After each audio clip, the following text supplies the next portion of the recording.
They will push to you about how women, the biggest issue is your body, your choice. You need safe access to, abortions and things of that nature, but they never talk about safe access to pregnancy when you have the choice to produce a child in this life and the quality of life that you should live, right? And the quality of mindset that you should be in. Because instead of having a world where it's based on not having no shame, how about we start pushing virtues and values again to men and women, so that if I have a son and he meets your daughter, I want to make sure that they're good for each other. So when our family blends, right, we're creating and we're pulling together two empires, two nations, two legacies that are now strengthened for the unions that come from them. So my son had to be embedded with a mission, certain ideas and certain knowledge. And your daughter has to come with a certain mission and knowledge and virtues and values as well. So now that child that comes from that union represents a whole new world. Because our generation, we grew up in the mess. We messed up still. It's going to take a couple of generations to get this out of us. And so this is why the expectation for the men today to be perfect, oh no, you lost your mind. We still in the mud. We still in the mud. No, our goal is to make a generation that is greater than us. My son is going to be greater. So now I can teach him all of the things that I did wrong and how to get better. Then he teaches his son. So now we're 2 generations removed because of what's in the DNA. So when we get to that proper science, now we can start building agendas around that. Well, what do they need to be watching? What do they need to be reading? What do they need to be eating? Right? What is the village that we need to put them in? Okay, well, what are the resources that we need to build? So now we have a foundation to start on. But everybody people feel like, and this is where you get into a bit of the history, Black America specifically, not even speaking on the full diaspora, we have some relearning to do. Because we don't really know our history correct enough to understand why we are the way we are today. We don't know our history enough. If we understood our history, right, let's take it back to, there was a time where there was, anybody know what mulattoes are? I just want us to understand something, because once we can get clear of these things, then we can be like, all right, I get what we need to do. Because we don't understand why we have so many different values and differences between each other. I can understand it. Okay, well, I see you come from this perspective. I come from this perspective. And so we'd be like, but we Black brothers, let's work together. But your values ain't the same as mine. Like, this is my idea, interpretation of Black family. These are your progressive values. I don't agree with them. So why would I fight for, right, this with you when we're not fighting for the same thing? Matter of fact, we're fighting for 2 different things, and you have an opposing view of values. So that don't make no sense. So when we go back to this country, there was a lot of white men that were having sex with a lot of Black women. And there was a lot of brothers that was having sex with a lot of white women in the early slave days, right? And they would have babies. And some of these babies, and most of the time they say it was the women, because they had certain sex farms that we don't talk about. And these sex farms were they called vixens, right? These were the lighter skin, the fair skin. The mulattoes, for the most part, they could pass for white a lot. So we have a whole hidden history of a lot of mulattoes that could pass for white. And so what the father would do is the father would then, sometimes, not all the times, but in a lot of cases this has happened, those wealthy slave masters who had these children that could pass for white, they would send them off to be educated. But what they had to do was they had to send them with a administrator of affairs, so that they wasn't using their name and it wasn't connected to them. So they handled all of their money and all of their affairs and everything. And what ended up happening before 1865, before we was free, there was an entire class of them, right, that had money, that were more educated, that come from a more bourgeoisie background. right? And they had different neighborhoods that they would stay in. And a lot of times after 1865 and they seen the free blacks, they would look at them as lesser than sometimes and more ghetto. So they would start creating these stereotypes, and not 100% across the board, but I'm giving you some context to some history that was happening at that time and when there was divisions, because some of the blacks was looking at some of the mulattoes like, man, y'all got y'all nose looking back down at us like we less than. So there was this classism issue that was going on. And what happened was a lot of the times when there was any type of unification is when it was political, where they will pull out the black card to try to get more rights because the whites were treating them the same way that they was treating blacks. So when there was like racist covenants in neighborhoods, they said that you can't buy in this neighborhood and get any real estate. So now you want to go out there and march. Now you want to go fight for these rights. But the blacks like, shit, y'all treating us the same as them. So there was always these issues that would happen, right, within the community. And we don't think about the lineage of those who carried on that. I've seen it played out in my own family history. I'm speaking from experience, and I can trace back that experience.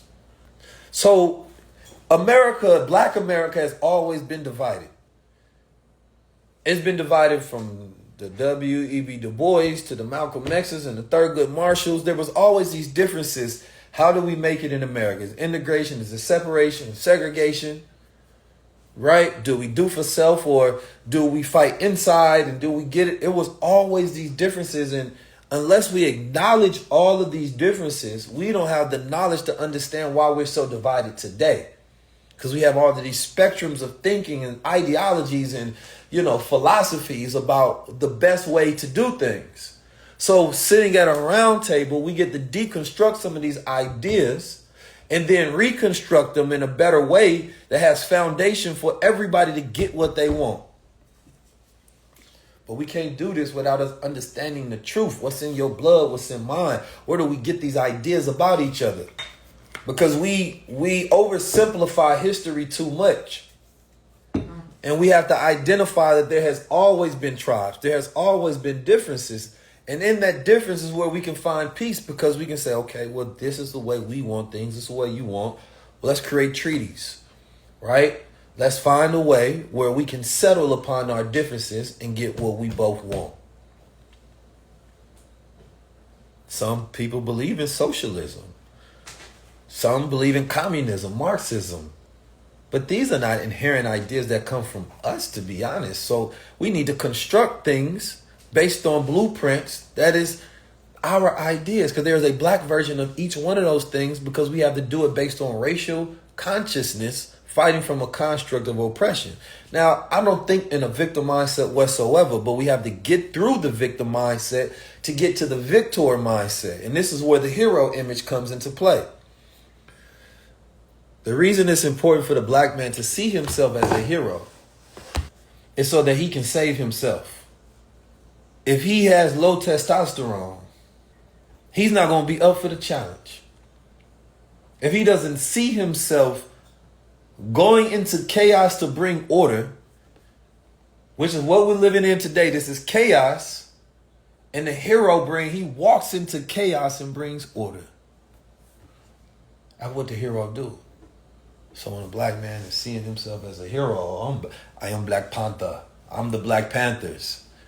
Now he sees it's his role to show up in his own life, to do for self, to do for his family, to do for his community. I have to contribute to the community so that I can be significant to my community, which means that I have to focus on my growth and development. But if we see ourselves as victims instead of victors, and this is media, if we don't see it, we can't believe it. So media is so powerful that they continue to project these ideas as us as niggas, as slaves, right? As ignorant, as no good. You don't see my archetype represented. I take media very serious because it is a mental manipulation tool to the masses. So it's important that these roles that are played into the unconscious collective into the young minds of the young boys. I made a video about this actually years ago. It's on my YouTube page if you search for it. But I was explaining why the psyche of a young white child and a black child varies. Yes, and I'm going to explain testosterone. I explained it in the video before about the study of testosterone, that the psyche of a young black child and white child varies, you know, especially for me growing up. Mostly all of my superheroes were white. I don't know if Goku was white or he was Asian, but you know, a lot of the Asians, they come here and they get the surgery so their eyes open up wider. That's how I feel like what happened on Dragon Ball Z. You know, but I related to him like he was a black dude, even though he used to be wilding, because he had the nappy hair, but then he turned blind. And so while I was rooting for him to go blind, I was like, wait a minute, what happened to the black hair? But anyway, I'm going to just say he an Asiatic. He an Asiatic and he was light-skinned. One of my favorites. Wolverine, white man. You know what I'm saying? Everybody love Iron Man. You feel me? Like, don't get me wrong. We had Blade. We had Spawn, was an ugly ass dude that went to hell, you know what I'm saying, who didn't get no wife in the end. And he, like, first of all, Spawn is not a aspirational character, even though it was dope. And we had Meteor Man, which was amazing, you feel me? But at the end of the day, Meteor Man wasn't enough. It was cool, you feel me? But those are like the top 3 superheroes I remember. Meteor Man, Spawn, and Blade. And Blade was a lonely dude as well. He wasn't like, he was cool, but Blade would be by himself, lonely as hell in the dark. I ain't really want to be Blade. He dressed cool and all, but shit, where the billions at? So we got Black Panther. Black Panther was good for one movie. He died in real life and in the movies. We had 2 funerals for him. Then a sister took over. And now we got a black Captain America with no powers going against a huge steroided Red Hulk. Harrison Ford. How you gonna beat Harrison Ford? Come on, man. Y'all got to be playing with me. Why y'all playing with me? You telling me he don't want no powers? I hate when they do that. But anyway, I digress. What I'm trying to tell y'all. But if you grew up as a white child and you're a white child that gets to see Superman flying all over the world, get to see Wolverine killing, Professor X and Magneto is based on black men with white faces. But if we turn to black, it's a problem. But they can base the character on black men, but then turn them into a Jewish Holocaust survivor in real life. Why are they playing with us? How is Magneto based upon Malcolm X? But when they actually make the character, he's a Jewish Holocaust survivor. I can't even make this up. The X-Men are based on the black Muslims getting the X-Men, the black gods. But he's a white, bald-headed Muslim, mutant, named Professor Xavier, who's crippled. I can't make this stuff up. Beast he really supposed to be black, smart man, but they turned him blue.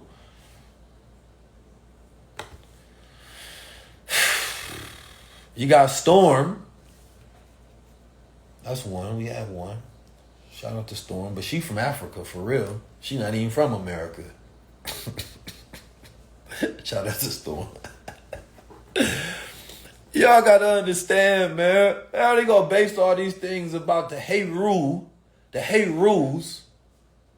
right? Which is African teachings, creating the heroes, which creates the folklores for the Greeks, which is still based on us. But then they ain't got the complexion for the connection. Make no goddamn sense. It don't make no sense. So they don't want you to see yourself as a hero, right? We got Obama, and Obama was such a powerful symbolism and image that it actually boosted up IQ and test scores of young black boys after he became president. That's how powerful that symbolism was. We had the Million Man March, and we had a decrease in crime in America after the Million Man March, and people took an oath of atonement. And there was a lot of things that happened behind the scenes, but the funding was blocked by Joe Biden and the Democrats and the rest of them at that time, because they said that the nation couldn't get any outside funding. It would be considered terrorism. So what we haven't had is a well-funded revolution. We haven't had that. So this generation is figuring it out. We create platforms, we move about, we first generation wealth builders. So you get shamed for building a platform of popularity. You get shamed if you are working to have money. First they say y'all need to build some wealth and have some economic enterprise. Then all you focus on the money. Wait a minute. Then you get shamed for trying to make some money or having some money. It's like black men can't win for doing nothing. I'm not sure. What's wrong with y'all brothers? Y'all ain't got no money. Do for self. Then when you get some money, all he is selling, all he got is money. All he just focused on making money. Don't you know that his family comes from nothing? Don't you know that millions of his brothers are locked up in jail right now because it was criminality minus resources, right? Or creativity minus resources and opportunity that created the criminality and they ended up in jail? Damn. The stuff that I see us fighting over and bickering over, it'd be mind-blowing to me. So this is why the final focus, the solution is having transformative philosophies, agendas that are high impact items, and high impact items are items to where we can give proper funding to grassroots organizations and solutions to where we can see immediate impact and change, right?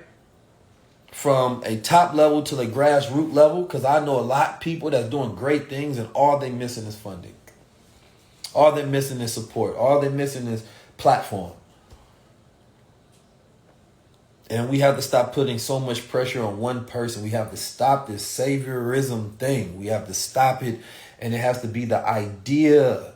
It has to be the idea, right? That is the savior, not the person.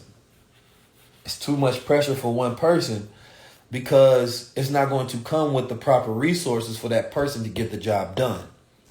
It's not going to come with absolution. It's not going to come with grace. It's not going to come with millions. It's not going to come with the army needed, the organization needed, the project manager, the research and development, the analysts, right? And the IT, all of this. Like,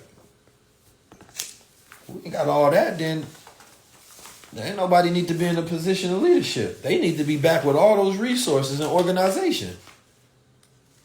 Otherwise, you setting this person up to fail. And they need to have the grace and ability to move throughout the world without being overly judged through every single thing. So I want you all to think about some of these things we talked about, right? I talked about it the other time. I had to turn down McDonald's. I didn't want McDonald's as a sponsor on high level because I didn't feel comfortable. But people don't see that kind of stuff when you turn down money for integrity. So how can we continue to deliver a platform when most media, if I was white, I'd get millions of dollars from sponsors. But we see Elon Musk give $45 million to someone that he believes in that is completely radical, and we still support it. He's being radical. Mark Zuckerberg, he gonna say nice things about him. He's gonna be radical. When are we gonna be radical in how we support each other? When are we gonna be radical in how we finance each other? When are we gonna be radical in how we help each other? When are we gonna vote with our dollar? Because how the else, if we ain't got, like, if a person ain't got like, it's 45 million black people and you want people to represent black America, but you can't get 10,000 black people to even help finance a campaign. Before they even run for president, they're able to raise campaign funds just to get the word out there to the people. But we supposed to skip all of that and just build out a whole world with no resources. I appreciate the vote and faith that y'all have into the black God, but it don't work that way. I'm going to tell you that right now. It don't work that way.